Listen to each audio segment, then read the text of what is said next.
A ver, para que saber si nos están viendo.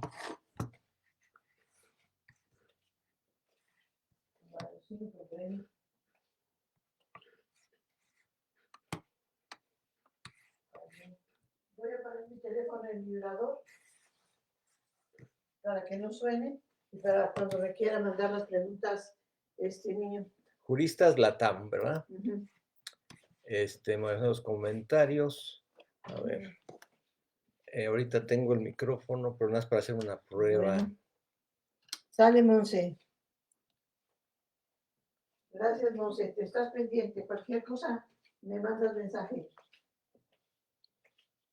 Bueno, Dios.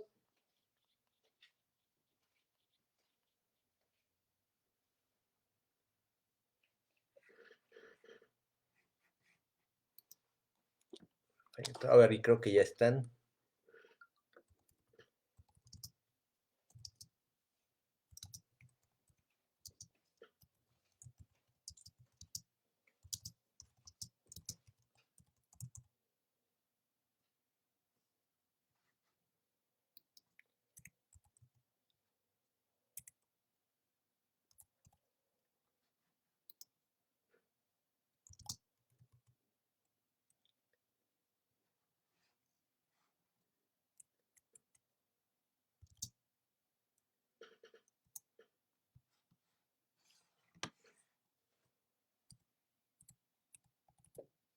El micrófono, ¿dónde está? A ver, configuración. ¿El micrófono?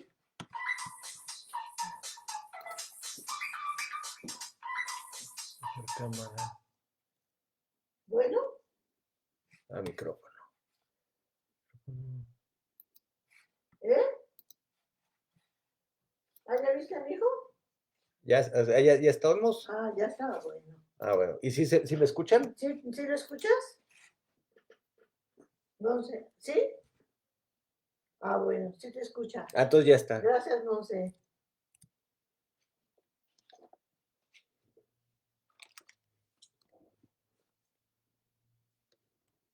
Sí. ¿Ya quedó listo? Ya, entonces, ¿qué es? Este es.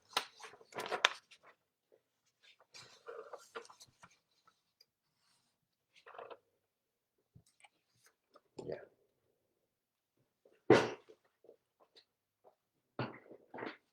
Entonces vamos a ver. Esta es donde están todos. Sí. Voy a empezar. Este es el teléfono. No, sí, tengo por una hora. Ya.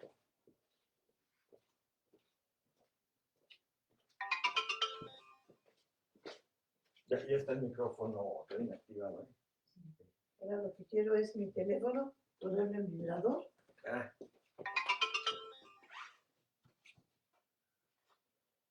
Nada más ¿Dónde queda?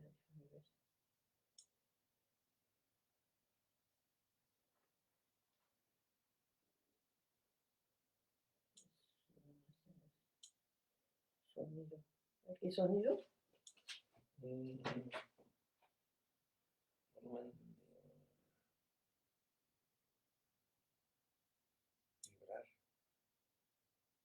Y nosotros nos han parado atrás. Sí.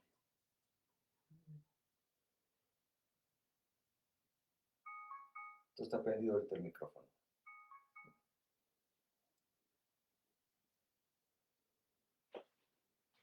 Si te quieres quedar a ver la conferencia, te puedes quedar a ver la tele, a verla. Luego me ayudas a otras cosas. Si no, te necesito en otra ocasión para que me acomodes esta. Sí. Entonces ahorita ya. Más voy por una cosita y me quedo acá por si necesitas.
Empezaré. Ahorita yo te aviso, ¿no? Pues creo que No, no. son 10:57 todavía. Hay 57 Sí. a 3 minutos. Cuando doy las clases sale aquí una lista y entonces los voy dejando entrar. Yo creo que aquí no, ¿verdad? No, aquí, por ejemplo, aquí te están todos los que están y aquí te pueden llegar las preguntas.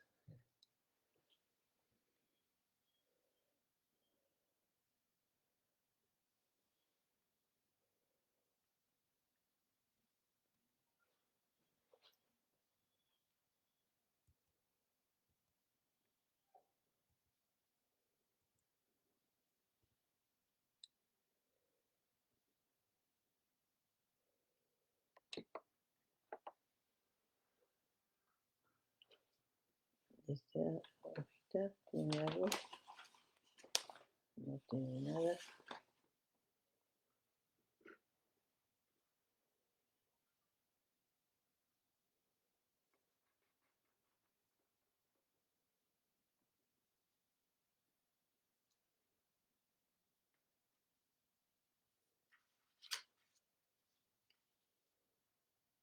En 2 minutitos.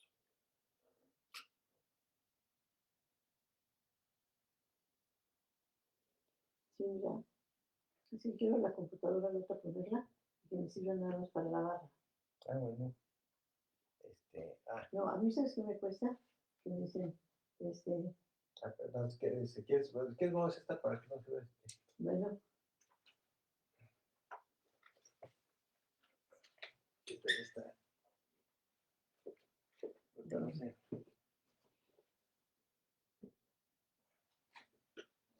por ejemplo, para entrar, que me pongan el link, y el aprieto es fácil. Sí. Pero yo ponerlo. Cuando veo, la conferencia va a ser y me ponen todo, pero no me lo mandan y yo ponerlo, eso es lo que no puedo. Pues sí, ahorita te digo. Ujú. Sí.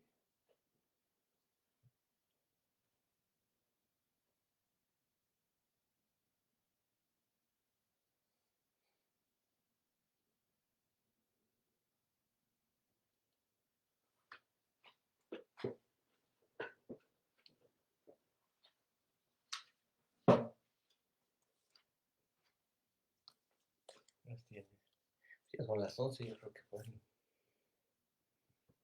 ¿Ya estarán? Ya.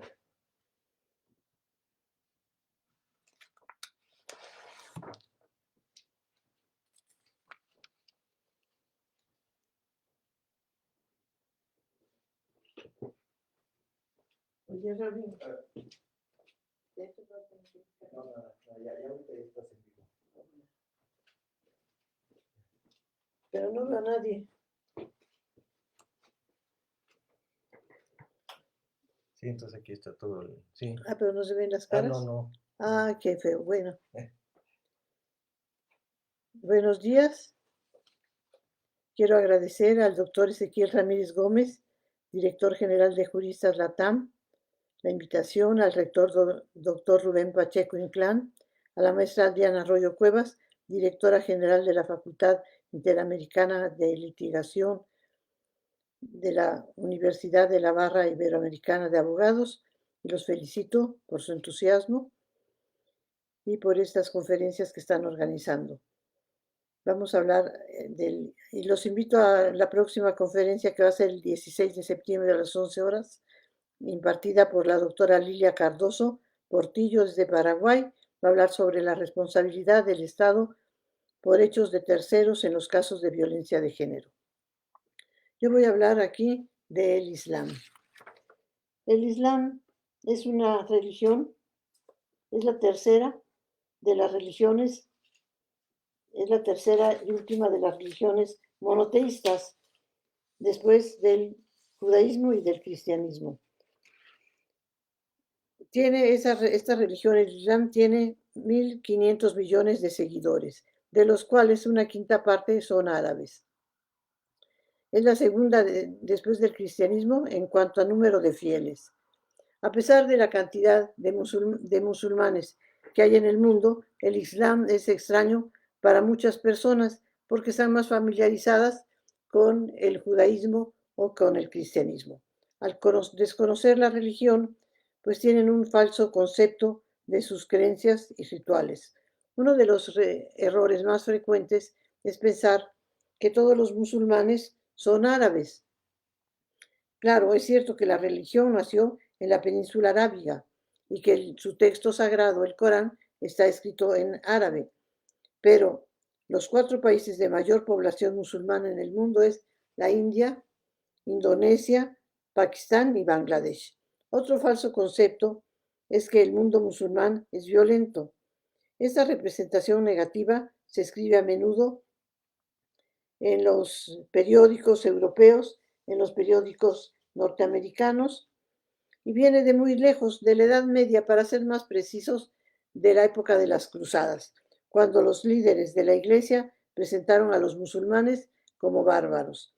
A pesar de que algunos estudiosos de Europa, Raulín, no sé qué pasa aquí, pero de Europa y de Estados Unidos, Sí, no, está bien. así, es que me quería ver en grande, de Estados Unidos y de Europa, comprobaron que se trataba de falsos estereotipos y trataron de mostrar un cuadro más positivo del Islam. Sin embargo, la imagen del musulmán bárbaro ha sobrevivido. Al Islam hay que estudiarlo como atinadamente manifiesta el autor Roland Armour. El conocimiento no es una llave mágica, pero sin él partimos de prejuicios e información falsa.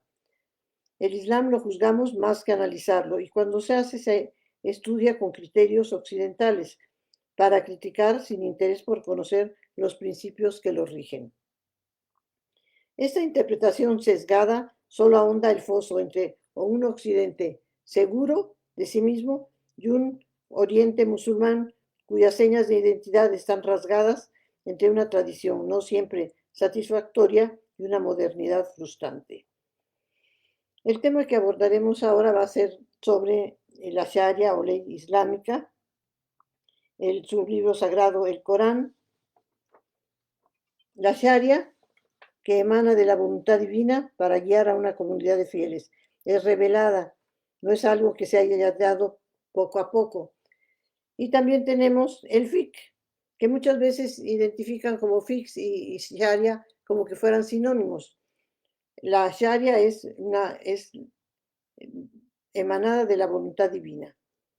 Y la otra, el fiqh, es un acto del ser humano, porque es la interpretación que hacen los ulamas, los expertos en la religión.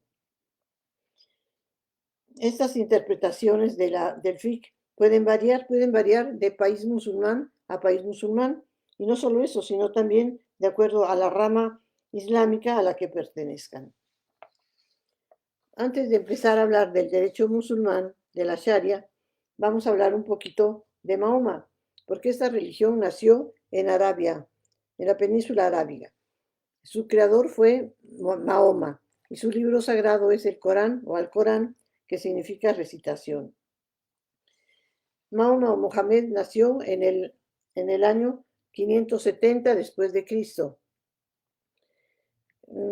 Cuando nació en Arabia había una serie de tribus, unas nómadas, otras sedentarias. Las sedentarias se dedicaban a la agricultura, las nómadas al pastoreo. Tenían diversos dioses, jins les llamaban, y todas eran politeístas. Habían 3 ciudades principales al norte del país, en una región montañosa, Hejaz, y las 3 ciudades eran Yatrib, Taif y la Meca. De las 3, la más importante era la Meca, porque en la Meca existía y aún existe un santuario donde iban todos los tribus diferentes a orar por sus diversos dioses. Y en ese santuario había y todavía existe una piedra negra que, según la tradición preislámica, había caído del cielo de color blanco, absorbió el pecado de los hombres y se volvió negra. Dentro de los que cuidaban la Meca y los que vivían ahí, era la tribu de los corechitas. Dentro de esta tribu de los corechitas nació Mahoma. Él era corechita y nació en la Meca. Su padre murió cuando él era muy chico, luego murió la madre y estuvo al cuidado de su abuelo. Incluso el abuelo fue el que escogió es su nombre. Escogió el nombre de Mohamed, que significa digno de alabanza, que en esa época era un nombre muy extraño. Y sin embargo, actualmente es el nombre más utilizado en el mundo. Mohamed es el que ocupa el número 1 en cuanto a nombres de hombres. Cuando se murió el abuelo, siendo también muy chico Mahoma, se estuvo al cuidado ya con su tío, Abu Talib, él lo cuidó, era una persona muy conocida en la tribu y se portó bien con el sobrino. A los 25 años, Mahoma se entró a trabajar como cuidador de camellos con una viuda muy rica llamada Khadija. Cuando vio Khadija que él era una persona muy trabajadora, muy seria, le ofreció matrimonio. Él aceptó, aunque ya era 25, no, 15 años mayor que él. Se casaron, tuvieron 2 hijos hombres que murieron en la infancia, 4 mujeres que llegaron a la edad adulta, una de ellas, la más conocida, es Fátima. Y cuando ya se casó, ya se dedicó no a los camellos, se dedicó a lo que le gustaba, al comercio. Se supone que cuando empezó a ir a comerciar a pueblos cercanos, entró en contacto con monjes cristianos, judíos, y fue conociendo una religión monoteísta y dándole forma. Cuando él tenía 40 años, se fue un día a orar a un lugar llamado Hira, a una cueva, y estando en la cueva oyó una voz que le decía: ora en el nombre de Dios, del Señor, que ha creado al hombre de un coágulo. Lee que tu Señor es el más generoso. Y entonces él dijo: no, es que no sé leer. Sintió que lo presionaban y luego le apretaban el pecho. Y él dijo: ¿qué tengo que leer?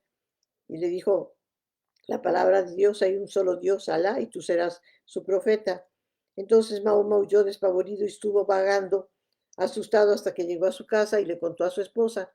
Khadija le creyó, y entonces ella fue la primera musulmana, porque musulmán significa creyente.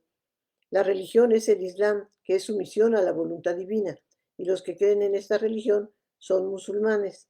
Ellos no se dicen a sí mismos maometanos, ellos son musulmanes. Después de esa revelación, pasó un tiempo hasta que oyó una voz que le decía: eh, iniciarás tu trabajo. Y ya que empezara, y le dijo: despertarás y advertirás, y que ya empezara a difundir la religión. En el 613 es que ya empezó en forma a difundir la religión. Los primeros musulmanes fueron, como ya dije, su esposa Khadija, sus hijas, su primo Ali, otro que era como un pariente para él, que se llamaba Said, y personas de los corechitas, gente humilde. Y ya empezó a difundir la religión. En el año 619 fue un año triste para él porque se murió su esposa Khadija, que era que lo entendía, tenía el dinero, y se murió también su hijo, su tío Abu Talib, que era el que lo protegía en la tribu. Se queda muy solo y los de la tribu empiezan ya al verlo solo a perseguirlo, a criticarlo, porque la tribu no quería una religión monoteísta, porque pensaban que con eso ya no iban a llegar los peregrinos al santuario y ya no les iba a redituar, no les iba a dejar dinero. Lo empiezan a perseguir, incluso tratan una vez de matarlo y decide huir. Decide huir y en el año 622 huye de la Meca a Yetrib. Cuando llega a Yetrib lo tratan muy bien, lo reciben, incluso le cambian a la ciudad el nombre de Yetrib a Medina, que significa ciudad del profeta. Ahí, ahí empieza a trabajar, construye la primera mezquita y aparte de eso cambia ya su forma de ser, porque antes había aceptado vejaciones, malos tratos y no oponía resistencia, y cuando llega a Medina cambia, incluso dice: a quienes luchen por haber sido víctimas de alguna injusticia les está permitido luchar, y verdaderamente Alá tiene poder para ayudarlos. Entonces, allí es muy popular, se lleva muy bien con los judíos, toma algunas de las prácticas de los judíos para utilizarlas en el Islam. Luego ya hay un alejamiento con los judíos y seguido tenía problemas con las tribus corechitas que pasaban por ahí, porque para tener dinero atacaban a las tribus corechitas que pasaban por ahí para comerciar. Y hay diferencias entre ellos y pleitos, guerras, hasta que en el año 630 el líder de los corechitas ya permite que Mahoma entre a la Meca y le dice que van a aceptar la religión. Entra Mahoma y llega donde está el santuario, rompe todos los ídolos y les da vueltas a la piedra negra, y entonces es lo único que respeta, deja la piedra negra, pero ya cambian la idea, ya no era una piedra que había caído del cielo de color blanca, no, ya era una piedra que Abraham había regalado a los corechitas y se sigue adorando la piedra. En el 632, hace su última visita a la Meca y da un discurso que es el discurso de despedida, donde dice: hoy he completado vuestra práctica de adoración, hoy he perfeccionado tu religión para ti y he completado mi bendición sobre ti y he aprobado el Islam como tu religión. Regresa Mahoma a Medina y llega enfermo a Medina y se muere en brazos de su esposa Aisha, que era la favorita. Ahora, y ahí en el lugar donde muere, ahí lo entierran y es lugar de peregrinación. Ahora, Mahoma, mientras estuvo casado con Khadija, le fue fiel, no tomó ninguna otra esposa. Cuando Khadija murió y él vivió en Medina, sí tomó varias esposas. Se supone que las tomó porque eran viudas de guerra, para proteger a los hijos, aunque no todas fueron viudas de guerra. Cuando Mahoma murió, dejó al país unido por una fe común, fue el gran mérito que tuvo. Mahoma impuso a sus fieles la práctica de los 5 actos que llaman los 5 actos del Islam, que son, el primero son la profesión de fe, Sadat, que dice: no hay más Dios que Alá y Mahoma es su profeta. Y se dice: la ilaha illallah Mohamed Rasulal. Cualquiera que diga eso 3 veces delante de 2 musulmanes ya es musulmán, pero es una decisión que no tiene de marcha atrás. También para ser musulmán hay que acatar un sistema de creencia y principios éticos, realizar una serie de actos obligatorios como las oraciones diarias y el ayuno. Ahora, lo interesante de esta religión es su sencillez. No se exige un permiso especial alguno para administrar el rito de ingreso en la fe. No existen sacramentos misteriosos ni escuelas complicadas de adoctrinamiento. Y existe aversión por el lujo y la ostentación. No existe un sacerdocio organizado con jerarquías, aunque el Islam tiene un número grande de religiosos que son los que interpretan el Corán, que son los ulamas. Ahora, para los musulmanes, su Dios no tiene sexo, no engendró, no fue engendrado, no tiene forma. Por eso están prohibidas las imágenes. Es el creador de todo, es único y es el creador de todo. Es el creador del cielo, de la tierra, hizo a los hombres. No tiene atributos físicos, como ya dije. Hizo el cielo, el infierno, habla del día del juicio final, que va a venir a juzgar a los vivos y a los muertos. El cielo lo describen como lugares llenos de ríos de miel, de leche, donde van a vivir los hombres buenos y van a estar las huríes, jóvenes vírgenes, grandes ojos negros que están para satisfacer a los hombres. Ese es el primer pilar de la religión. El segundo es la oración, salat. Hay que orar 5 veces al día. Hay que orar 5 veces al día donde las personas se encuentren. Se supone que el lugar de oración va a ser, aunque no siempre se puede, la mezquita. La mezquita es la iglesia, así como nosotros tenemos iglesia, los judíos tienen sinagoga, ellos tienen la mezquita. Son grandes construcciones donde no hay pila bautismal, no hay imágenes, pero no es un lugar feo.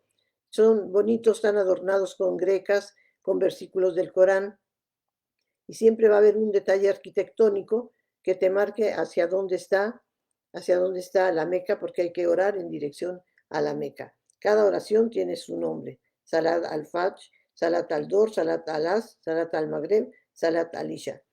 Es una antes de la salida del sol, otra al mediodía, una en la tarde, otra al ponerse el sol, otra en la noche.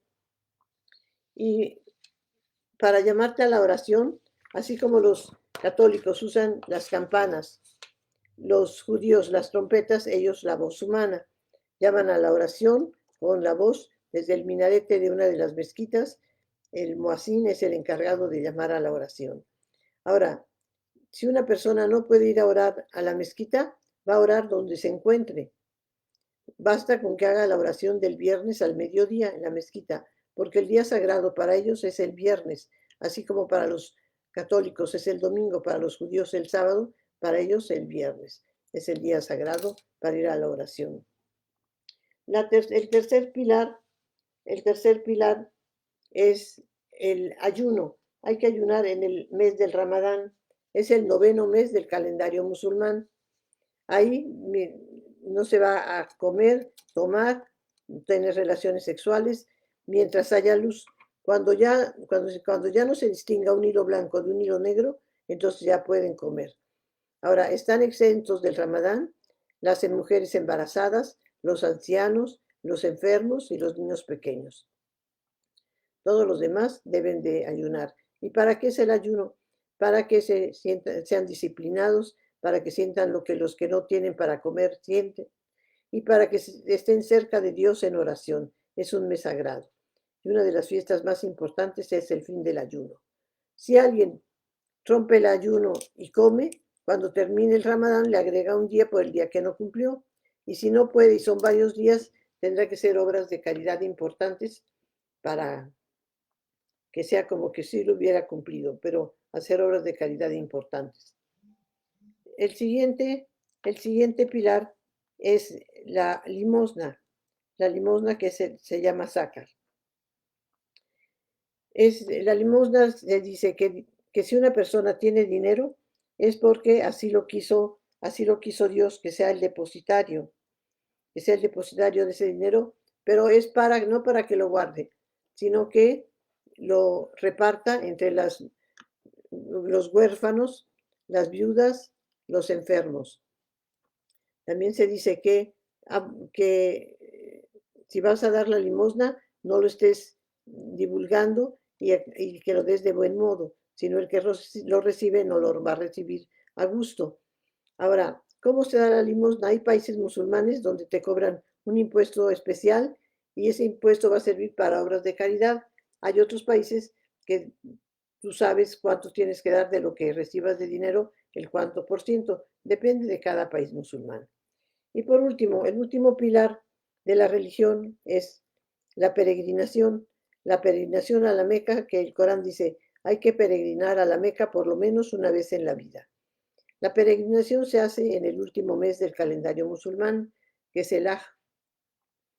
En la peregrinación son una serie de ritos que se hacen. Por ejemplo, tienen que llegar la persona a Arabia Saudita, se va a la Meca. En la Meca se pone en estado de Irán, que es de pureza.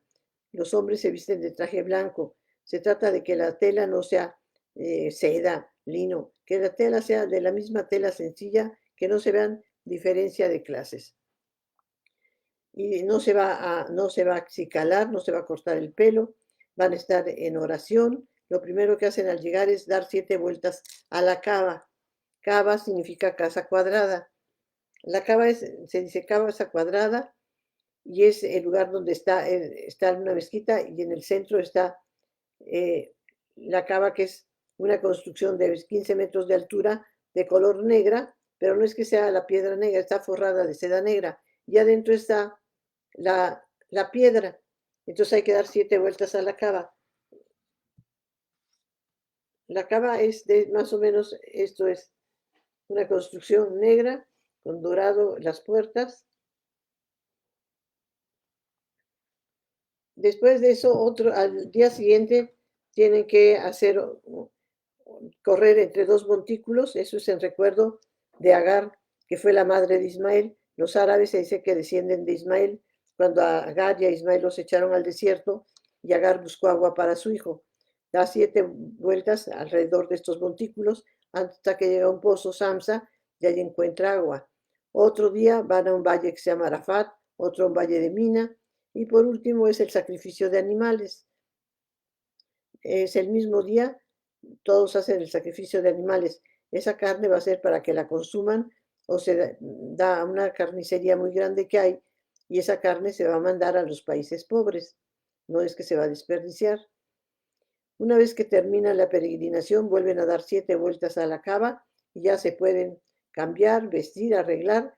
Y muchos terminan la peregrinación yendo a visitar la tumba de Mahoma, que está en Medina, que está a 2 horas de distancia en coche.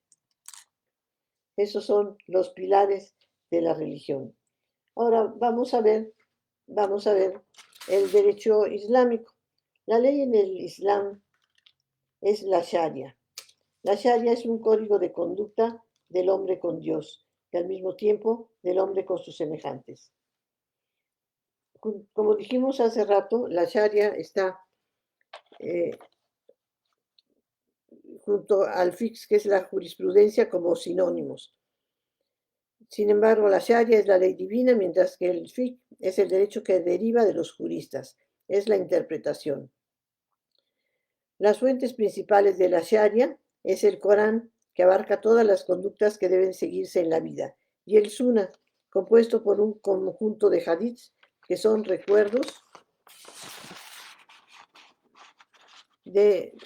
recuerdos e instrucciones dadas por Mahoma y de sus memorias, tal como fueron conservadas por los que vivieron en su compañía o aquellos que fueron transmitidas por testigos directos.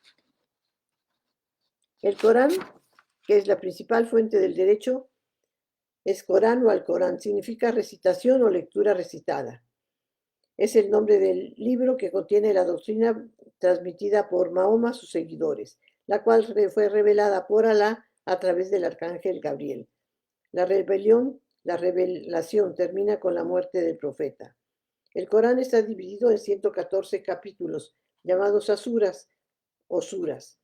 Estos, a su vez, estos capítulos están divididos en versículos, en 6.200 versículos, denominados aleyas, y en 77.934 palabras y 323.632 letras.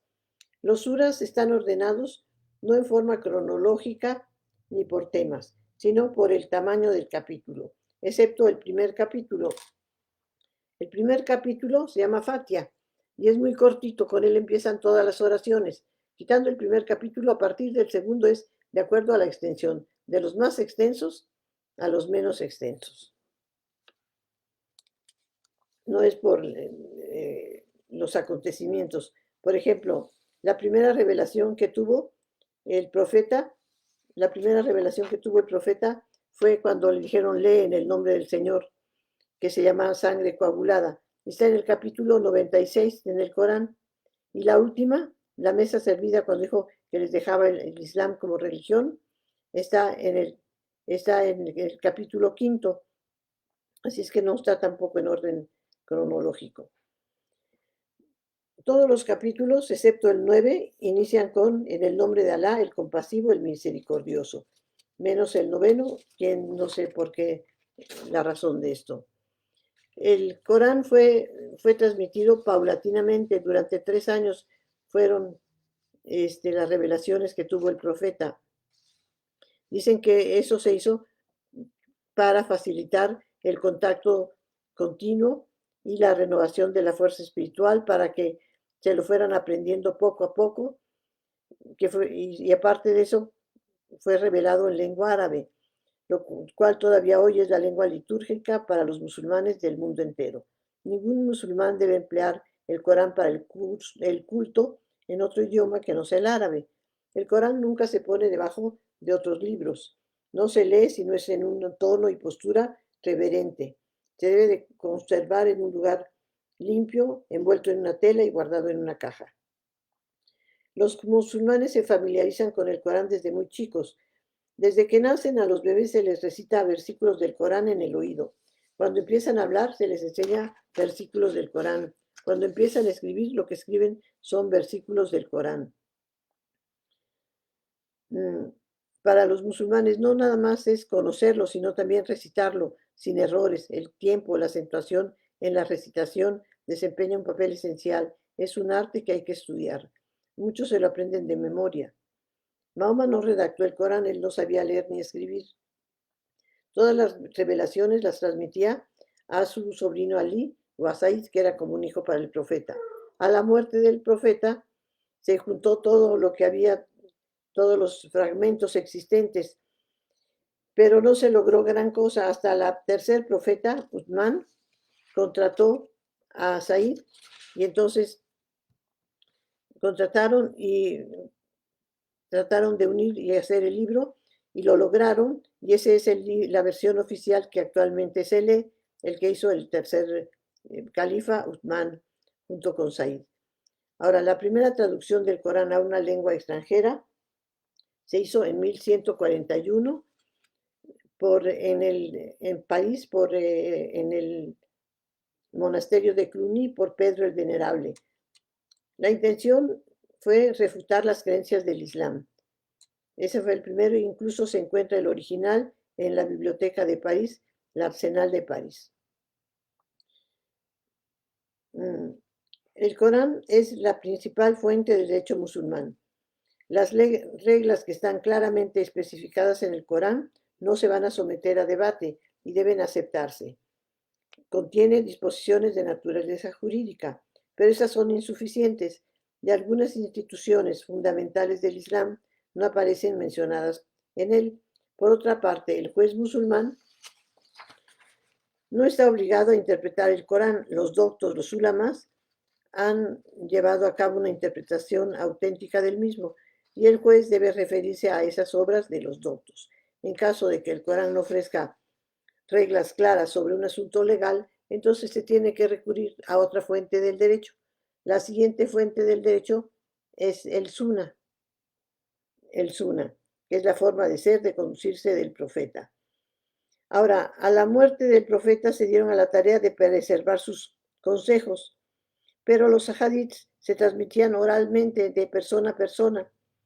No se escribían y eso hizo que fuera cambiando mucho el contenido, que fueran creándose hadiths nuevos, inventándose otros.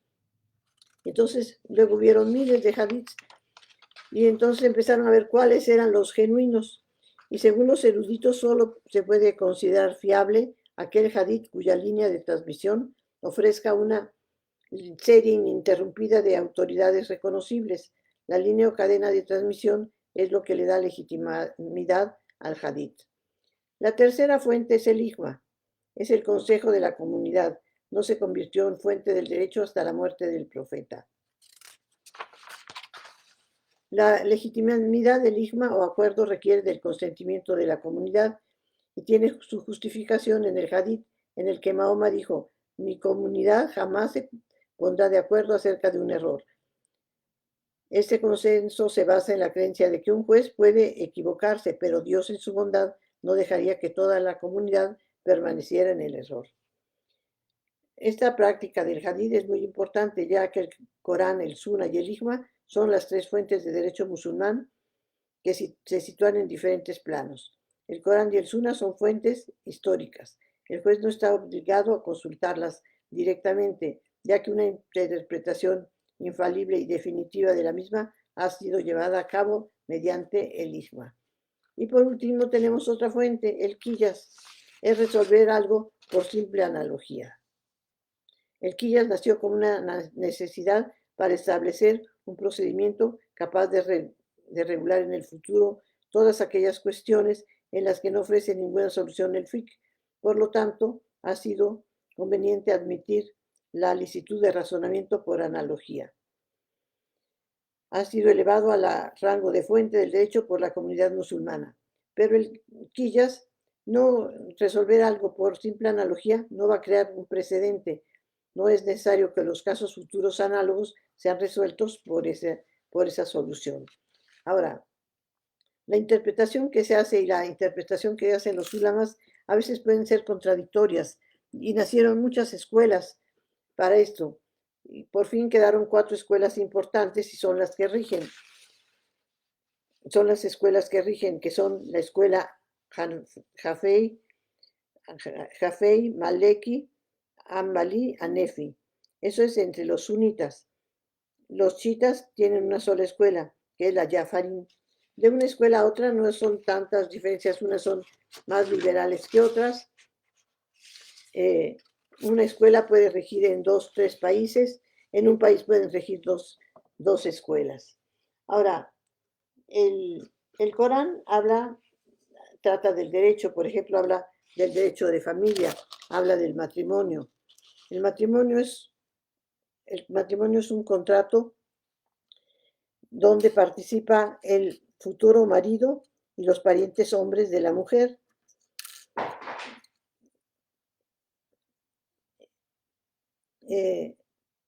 La mujer tiene que tener un representante que se llama Gali. El matrimonio es sellado con un contrato en que los derechos y deberes tanto del hombre como de la mujer son detallados y aceptados por ambas partes. Este convenio lo realiza el varón y el tutor de la mujer. ¿En qué casos no tiene tutor la mujer? Cuando se trata de una viuda o una divorciada que se casa por segunda vez. En los demás casos siempre debe de haber un tutor, si no, se anula el matrimonio. El hombre tiene que ser musulmán, pero puede casarse con una mujer no musulmana, pero tiene que ser de una religión revelada, es decir, que tenga un libro sagrado. Puede casarse con una judía, con una católica, pero la mujer no, la mujer solo con un musulmán. El Corán fija en 4 el número de esposas y deja indeterminado el número de concubinas, pero el Corán dice que hay que tratar a las 4 igual y darles dote, entonces no es tan frecuente. Más bien está limitado el matrimonio a la capacidad económica. Algunos países actualmente han limitado el número a 2 esposas e incluso han dejado a un lado la poligamia, como es en Túnez y Marruecos. Y con eso no estarían violando el Corán, porque el Corán no dice deben, sino que pueden casarse, pero si piensan que no son justos, porque hay que querer a todas igual, entonces solo cásense con una. Entonces Túnez y Marruecos solo con una. En algunos países musulmanes, la mujer tiene derecho a incluir en el contrato de matrimonio una cláusula que impida al marido casarse con otra mujer y en caso que no respete la cláusula, la mujer puede pedir el divorcio.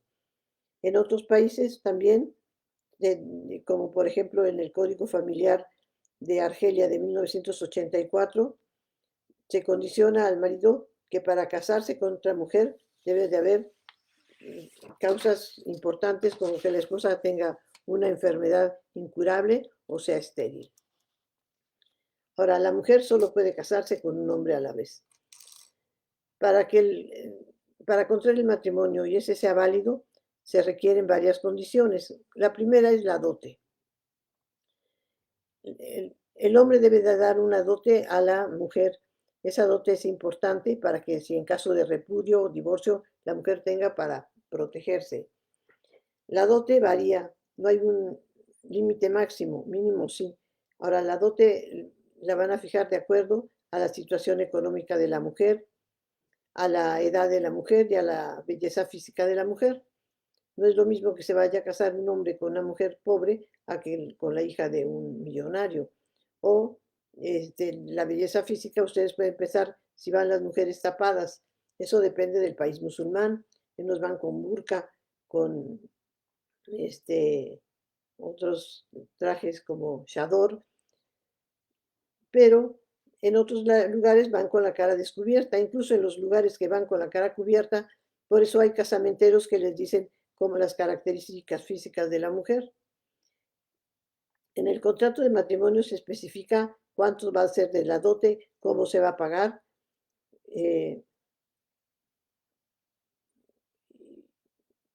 Ahora, para contraer matrimonio, los contrayentes deben de ser aptos para consumar el matrimonio y en uso de sus facultades mentales.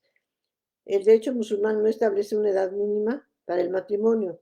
El padre o tutor puede casar a sus hijas aun siendo niñas. En algunos lugares ya ha habido reformas y ya han puesto la edad mínima 15 años. Ahora, hay un impedimento para contraer el matrimonio, que es el parentesco. Está prohibido el parentesco entre ascendientes, descendientes en cualquier lado. en línea colateral entre hermanos e hijos de hermanos, por afinidad entre el marido y la madre e hijas de la mujer. También está prohibido el parentesco de leche, no puede casarse el hombre con la mujer que lo amamantó y entre los que han sido amamantados por una sola mujer. Cuando la pareja decide casarse, fijan la fecha de la ceremonia. La ceremonia es un asunto privado, van a haber 2 testigos, la novia representada por el wali, que generalmente es su padre, su hermano o su tío. Ya para eso se le avisaron a las autoridades que va a ser la boda. Se lee el contrato a ver si todo está en regla, cuánto se va a dar de dote en ese momento y lo que falta en qué plazo se va a dar. Se les lee un versículo del Corán, que generalmente es el primero, la Fatiha,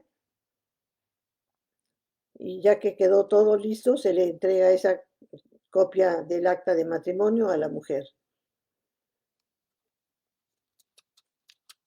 Se le entrega la copia de matrimonio a la mujer para que en caso de algún problema pueda hacer valer sus derechos. Ahora, el matrimonio puede ser disuelto por muerte de una de las partes,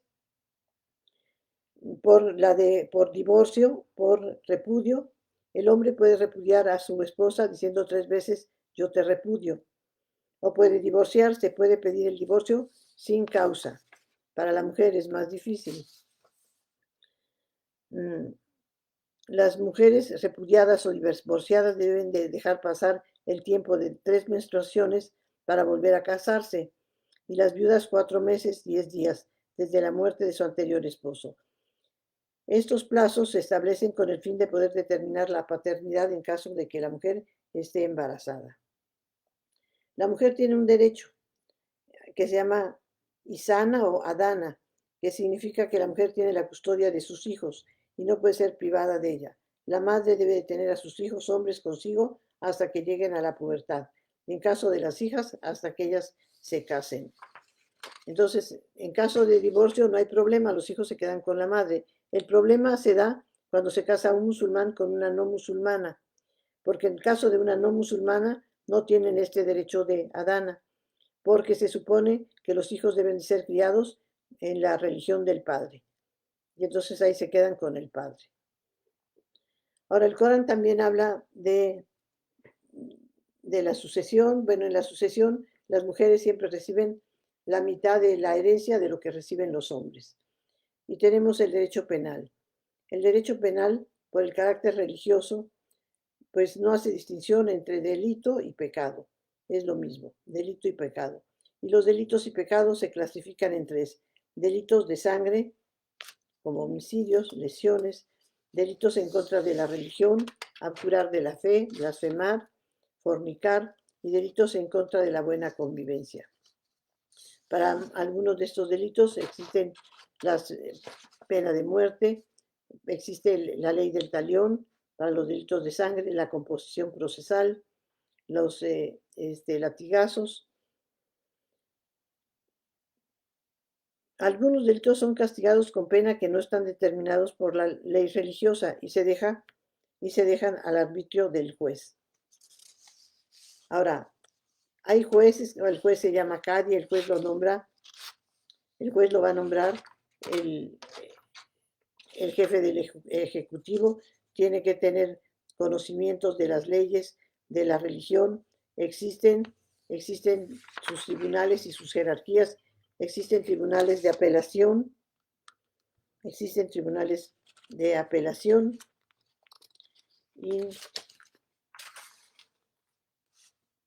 y para no se vayan a ir los 45 minutos, les quiero, son un poco los minutos, por eso voy tan rápido. Ahorita vamos a ver cómo se expandió un poco el Islam y ya la conclusión. Después de la muerte del profeta, el imperio islámico dominó el norte de África, Asia Central. España estuvo bajo dominio del Islam por 700 años, los Balcanes por 500 y gran parte de la India por 6 siglos. Muchos de los grandes imperios de la historia han sido musulmanes. Por ejemplo, el omeya, el abbasid, el otomano, el mogol. Famosos líderes musulmanes destacaron como Harun al-Rashid, Saladino, Suleimán el Magnífico, Akbar el Grande. Ahora, con el paso del tiempo, los países europeos se empezaron a hacer más ricos. Su poder y política militar aumentaron y los líderes y negociantes de esas naciones empezaron a mirar con interés y codicia las regiones de Oriente Medio, Asia y África. Gran Bretaña, Holanda y Rusia encabezaron el dominio y control de esas áreas a través del proceso conocido como colonización. A principios del siglo XIX, varias regiones del mundo islámico habían caído en manos de estados europeos.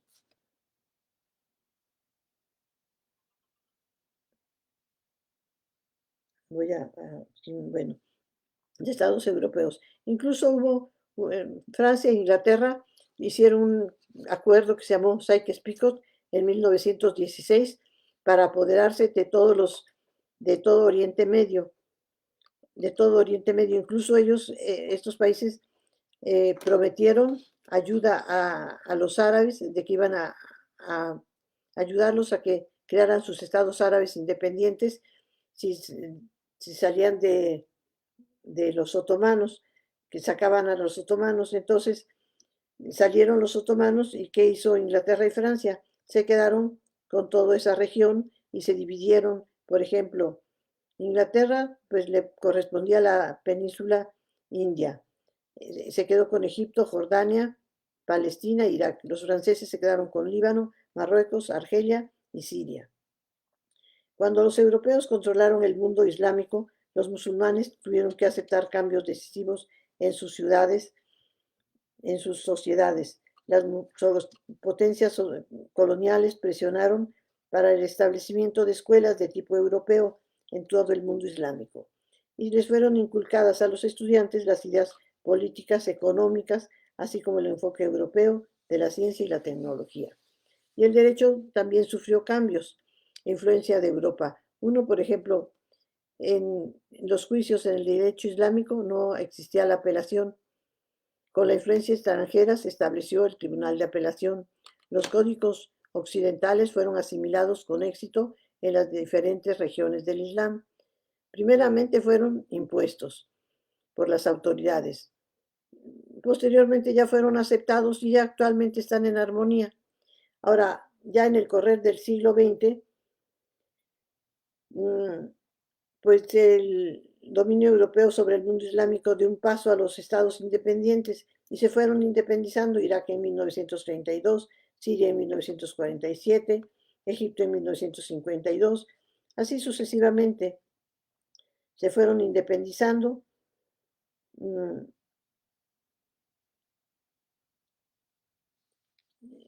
La India también.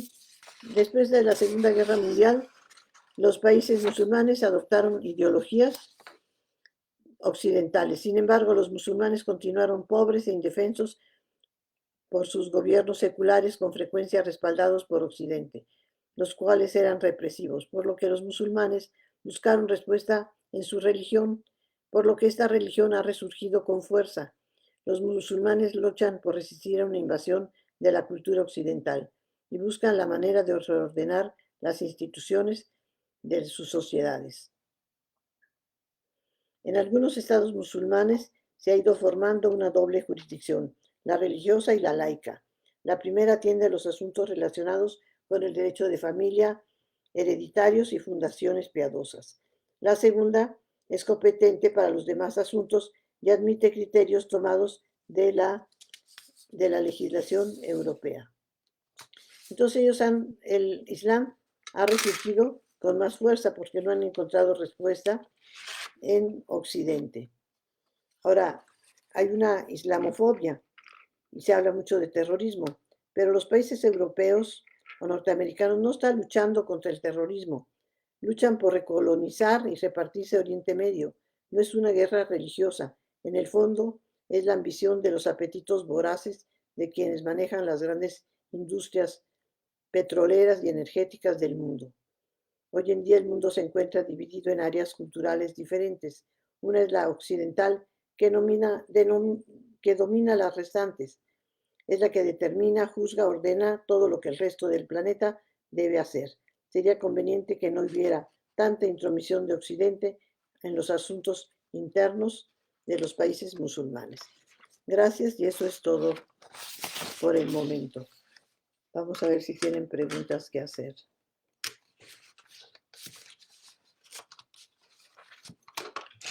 Las preguntas, aquí te van a... A ver, no encuentro las preguntas. Ah, no.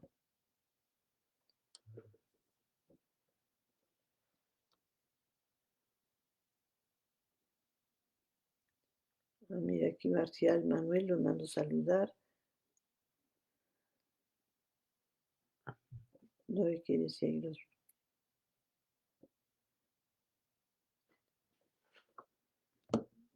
Estoy viendo si hay preguntas. Voy a ver aquí si encuentro preguntas.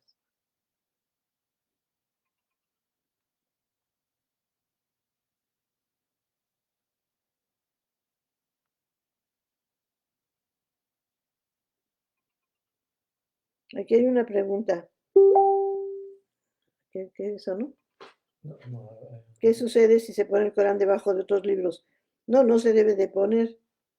En esta religión está permitida la venganza. ¿Está permitido el divorcio? Sí, el divorcio está permitido. Y sobre todo si el que lo solicita es el hombre. También en algunos países la mujer, pero generalmente es el hombre y no necesita causa. La mujer sí necesita causa. ¿Cuáles son los tipos de matrimonio en el derecho musulmán? Es el matrimonio como nosotros lo conocemos, que se llama nikah, pero para los musulmanes chiitas existe otro matrimonio, muta, y ese matrimonio es una especie de alquiler que no se permite entre los sunitas. De los musulmanes, el 90% son sunitas y el 10% son chiitas. Y entre los chiitas se permite el matrimonio muta, que es una especie de alquiler, puede ser por 3 meses, 3 días, 3 años. Se paga la dote, pero es por un plazo determinado. aquí hay otra pregunta de Fernando Carmona. A ver, deja que la lea.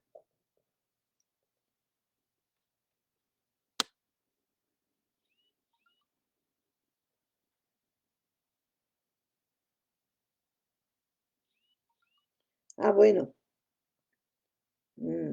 Cuando una mujer se separa y se queda con los hijos y esa mujer trata mal a los hijos, ¿qué sucede con ellos?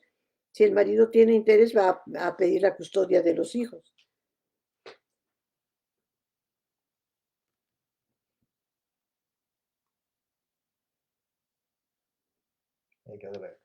De Uriel Mendoza, ¿cuál sería la diferencia entre Shah, Califa, Sultán y Visir? Ah, qué difícil pregunta me hace Uriel. Depende, por ejemplo, para los sunitas, el dirigente se llama califa. Para para los chiitas, imán. Pero depende, hay lugares, por ejemplo, en Irak, en Irán, o en la India, Shah es como el nombre que se le da, pero generalmente es califa o, ¿cómo dije el otro? Ya se me olvidó. Bueno, Califa, Sultán, Visir. visir no, imán. Ahora, incluso los nombres se confunden, porque para los sunitas, imán es el que dirige la oración, que como que ayuda a los que van a orar y se pueden confundir con tantas genuflexiones, y para los chiitas, imán es muy importante, imán es el líder, la cabeza, que tiene autoridad divina. Aquí de Diana Mateos, ¿cuáles son los derechos de los niños en el Islam? ¿Cuáles son los derechos de los niños en el Islam? Pues dependería del país musulmán y que eso depende de cada país musulmán.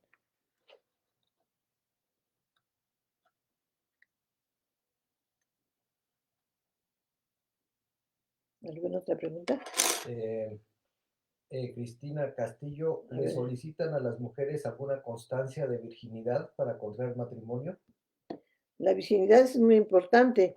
No puede tener una constancia de virginidad, pero pues ya el hombre ve que no es virgen y entonces eso sería un problema y en muchos lugares es problema porque le da mucha importancia a la virginidad.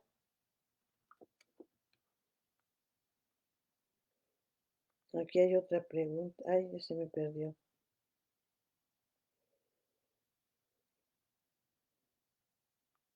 Aquí hay una pregunta de Montserrat. ¿Qué opino de la clitoridectomía? Y que sí, creo que está bien porque no hablé de ella. Bueno, no hablé de ella porque no hablé de muchas cosas. El Islam, para hablar del Islam, necesitaría yo unas 3 horas, si no se quedan muchas cosas en el aire. No es que no me importe eso, pero por ejemplo, si hablara yo de la mujer, hablaría yo de eso. Pero en el caso de la mujer de la mujer musulmana, ¿por qué no hablé de la circuncisión femenina, que está mal dicho eso, porque es clitoridectomía?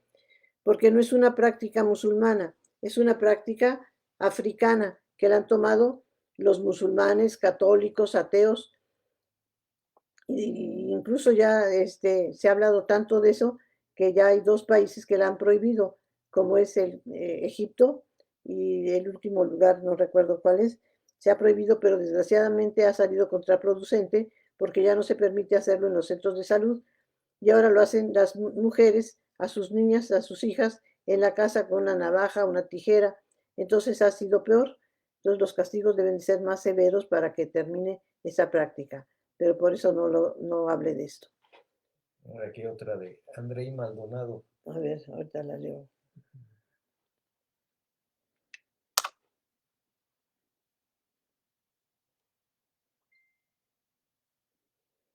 Esto es lo que ya dije.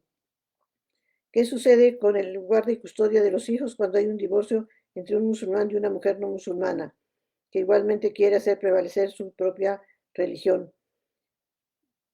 El problema se ha dado en que si se casa un musulmán con una no musulmana, los hijos deben de ser criados por el padre, que es el de la religión musulmana. Y en ese caso, la mujer no tiene el derecho, que les dije, de quedarse con los hijos.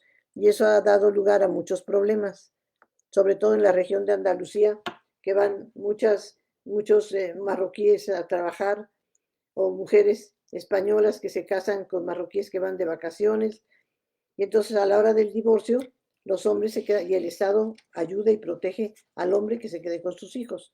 Incluso hay 2 películas sobre el tema. Una es No sin mi hija. Y de Fernando Carmona.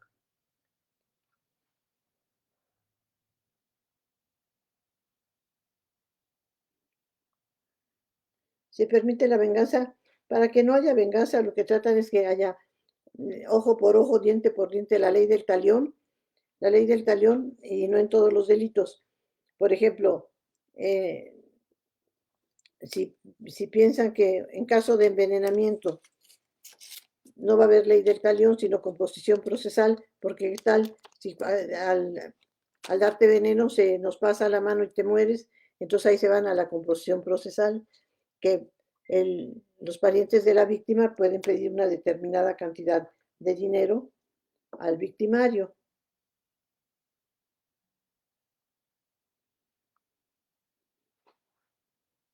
A ver, voy a ver a Montserrat aquí que quería preguntar algo. No sé si haya más preguntas. Creo que esta fue la última aquí, la de Fernando Carmona. Sí, aquí hay unas preguntas, voy a ver. Aquí otra. Aquí hay una, ¿cuál es la diferencia entre los chiitas y sunitas? ¿Por qué no dio esa división? No, es muy importante esa división, sunitas, chiitas, harichíes, porque hubiera sido motivo de hablar fácil unos 40 minutos si no hubiera dado tiempo. En otra ocasión damos otra plática donde todo lo que quedó en el tintero lo vemos. Aquí hay 2 preguntas.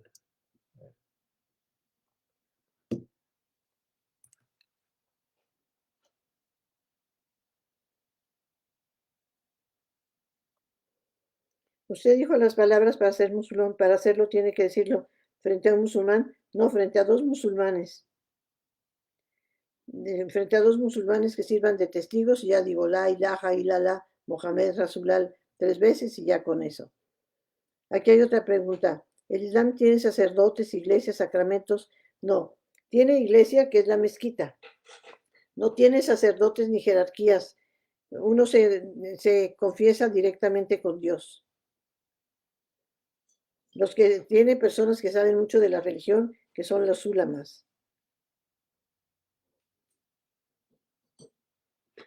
Creo que ya son todas las preguntas. Y si hay otra, no la encuentro aquí. Luego me la podrán hacer saber. Esta ya está repetida.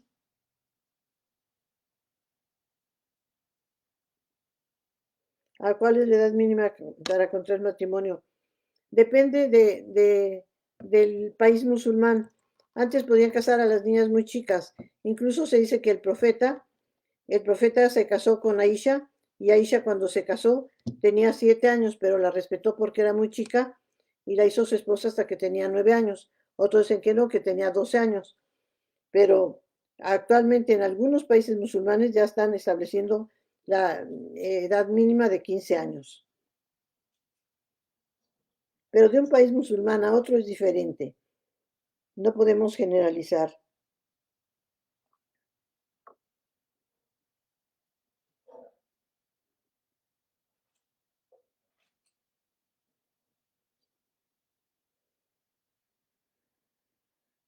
Dayana López. En otra ocasión vamos a hablar de las mujeres en los diversos sistemas jurídicos y vamos a ver cómo están las mujeres en el Islam. ¿En esa religión existe igualdad de derechos del hombre y la mujer? Claro que no. Incluso les voy a decir que el testimonio de una mujer tiene la mitad del valor del dicho de un hombre.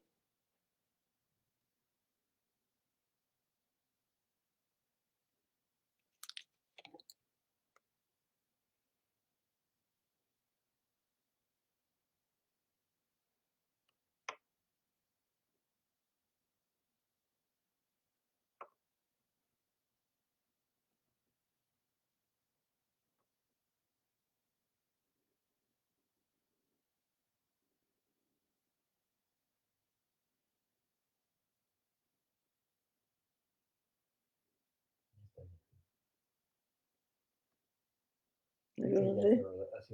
Creo que ya fueron todas.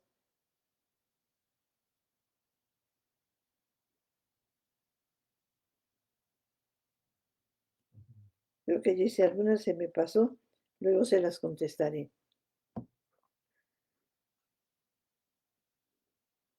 Bueno, pues muchas gracias por su asistencia y muchas gracias a los organizadores. Que tengan buen fin de semana. Gracias.